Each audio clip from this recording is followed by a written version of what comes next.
Just a word of thanks to all those who recently ran for public office. I think we should be all grateful for those men and women who are willing to give their time and their talent and their wisdom to help guide our local communities. For all those who are elected, we certainly pray for what they need to make their communities stronger and safer and even healthier and much happier. And we pray for those who did not get elected and gratitude for their willingness to serve you. You know, that's a perfect example of what God is calling out of all of us.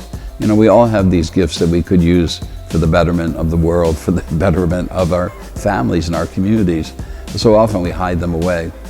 In this world today, when there was so much upsetment, so much turmoil, so much hate even, you know, we really need to reclaim those gifts within ourselves and do what we can to continue to build up our communities, to build up our families, even to build up our own personal faith.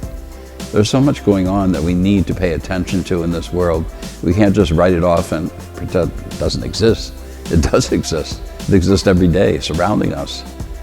But we can shake our head and say, I don't know what to do about it. Yes, there is something you can do about it. Take the gifts that you've been given and use them well. You know, sometimes we are a little too shy, and maybe we call it humility, not being able to recognize those gifts. But that's not humility, nor is it pride. It's the fact that God has gifted us in so many ways. And why is it? To help build up His kingdom on this earth. And so I hope all of us reclaim these gifts that are within each one of us, especially this time of the year when so many people suffer because of their loneliness or because they've been forgotten, to just take some time.